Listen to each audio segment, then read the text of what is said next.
नमस्कार, good morning. आज biology की कक्षा में आपका पुनः स्वागत है।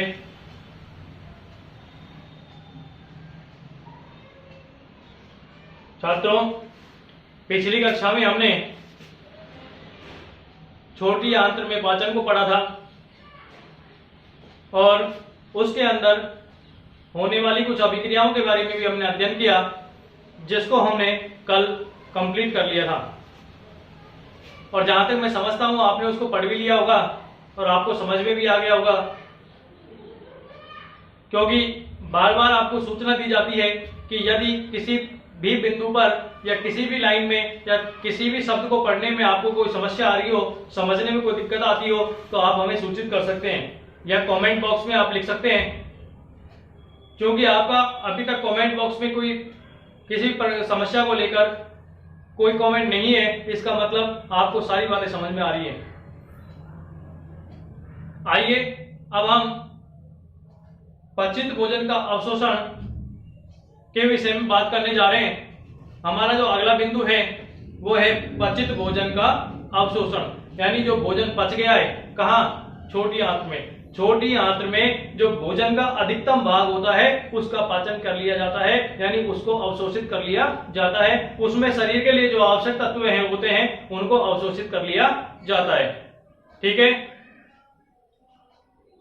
अब जो बच गया उसमें छोटी आंत में पाचन होने के पश्चात जो भोजन बचा हुआ है, यानी पचित भोजन जो है, अब उसका भी अवशोषण जो होगा कहाँ? बड़ी आंत्र में होगा। उसके बारे में हम अध्ययन करेंगे। आइए बिंदु लिखिए, पचित भोजन का अवशोषण। पचित भोजन का अवशोषण।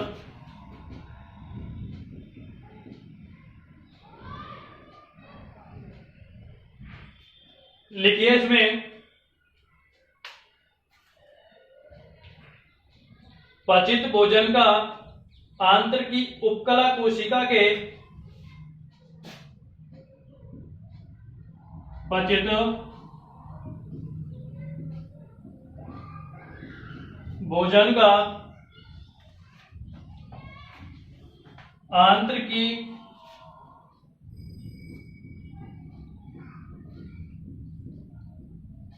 उपकला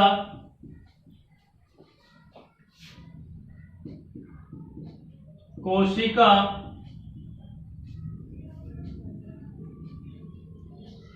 के माध्यम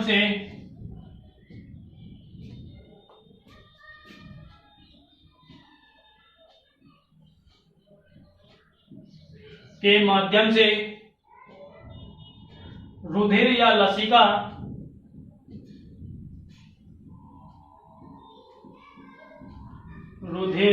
या लसिका में स्थानांतरण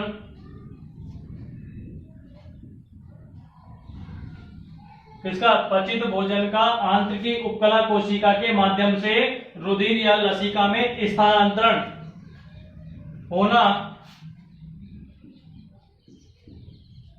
अवशोषण कहलाता है।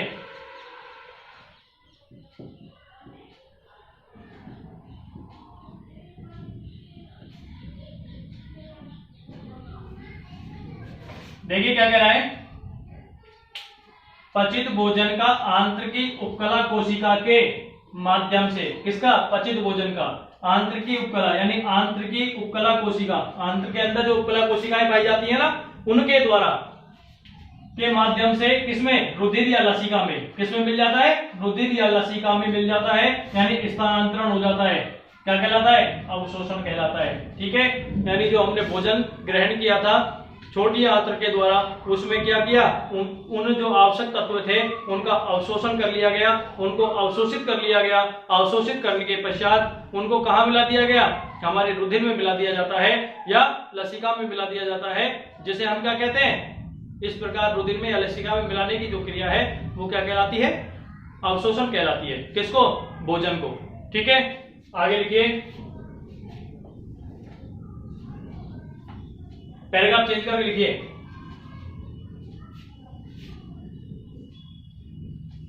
Monosaccharides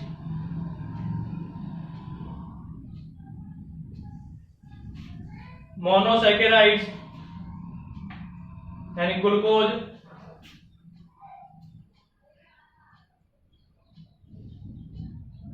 glucose, galactose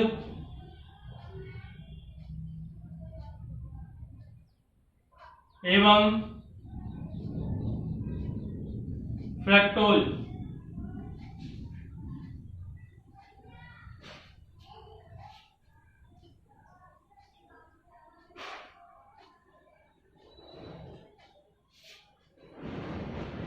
monosaccharides amino अम्ल,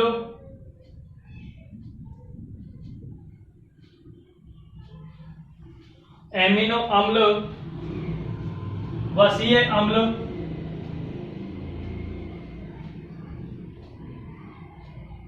वसीय अम्ल आदि के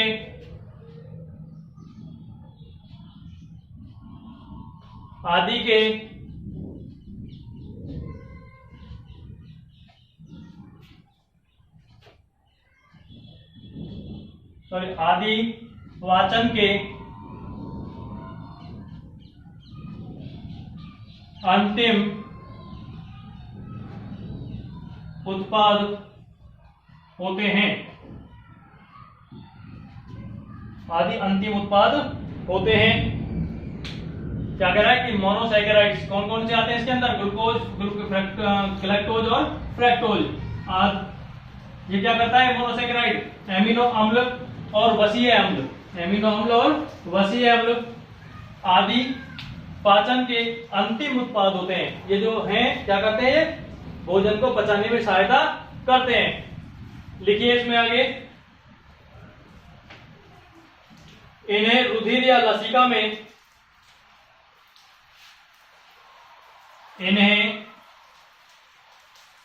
रुधिर या लसिका में अवशोषित कर लिया जाता है। ठीक है, क्लियर? नोट कर लिया है यहां तक? पेन और नोटबुक सबके पास है? नहीं है तो जल्दी फटाफट जाओ और लेके आओ। ठीक है, इसको यहीं पॉज करना और इसको बाद में उतारने के बाद फिर अगले बिंदु पर चलना। ठीक है, चलिए अगला लिखिए।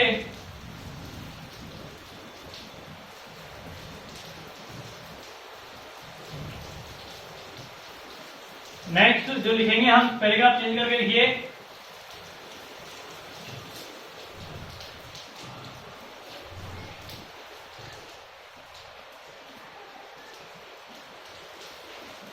पचित भोजन का लगभग पचित भोजन का लगभग 90%, कितना? 90% अवशोषण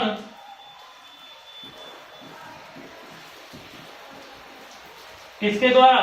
छोटी आंत के द्वारा। किसके द्वारा? छोटी आंत में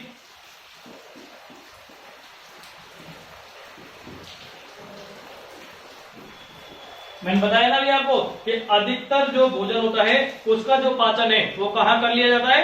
छोटी आंत के अंदर कर लिया जाता है।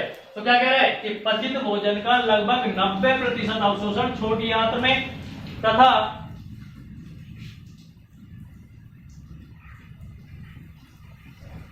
10% अवशोषण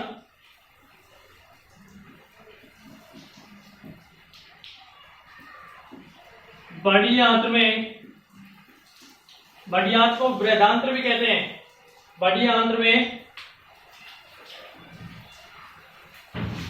एवं बड़ी आंत में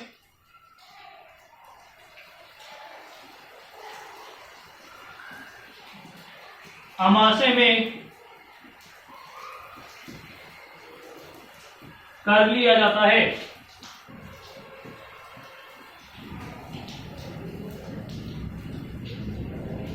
ठीक है, नेक्स्ट लिखिए, आमाशय में कुछ मात्रा में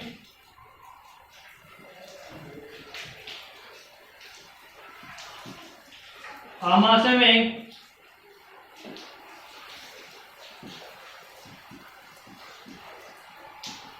कुछ मात्रा में एल्कोहल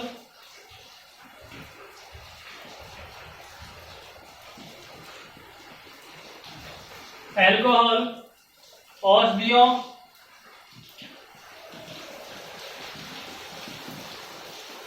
और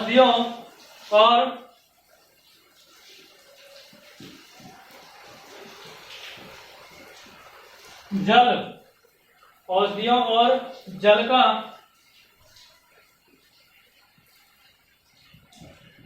अवशोषण होता है।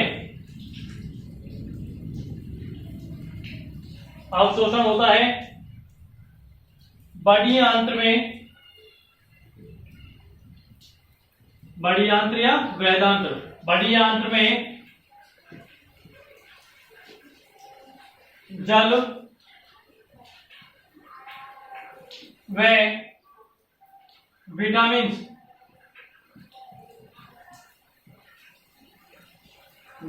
का अवशोषण होता है।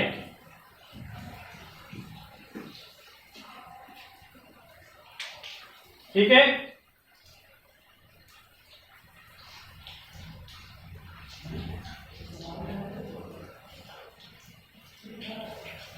मिटा दो ना, फिर लिखिए आगे, फिर स्टार लगाइए।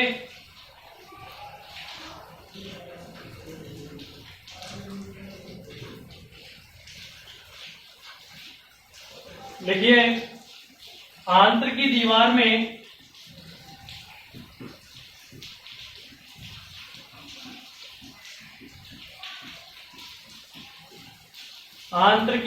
में विलाई और माइक्रोविलाई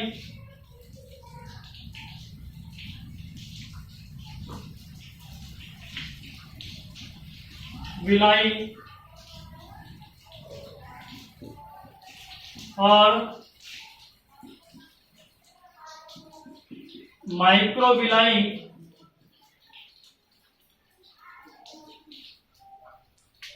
पाए जाते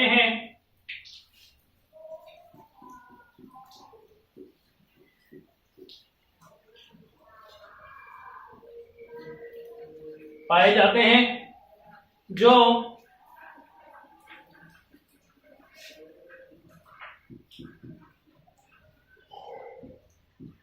ब्रश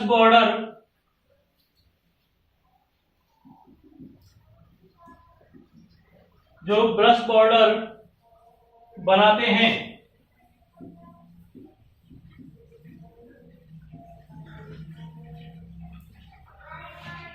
ये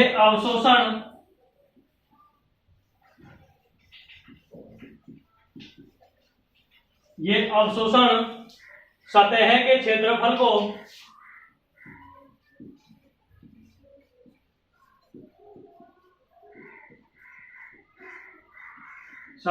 क्षेत्रफल को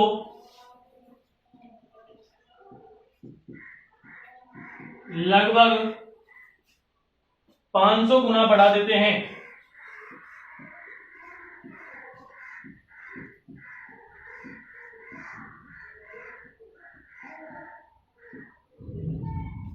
ठीक है, क्लियर, आगे लिखिए,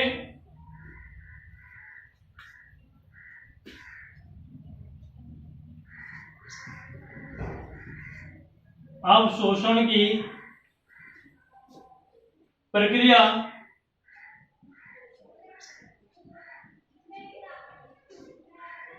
मुख्यतः सक्रिय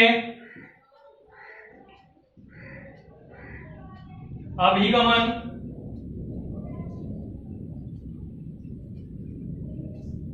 और विसरण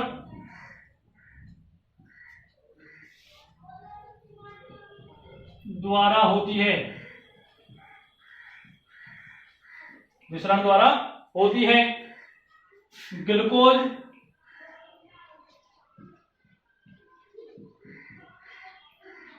और एमिनो एसिड्स यानी अमीनो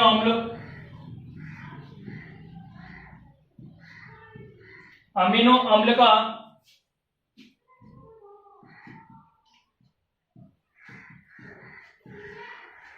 अवशोषण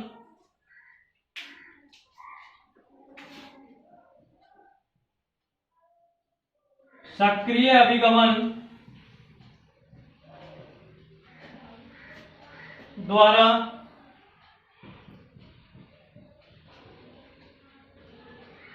रुधिर में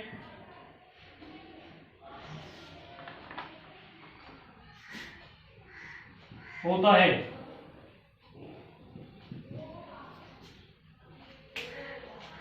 देख लीजिए अच्छे से।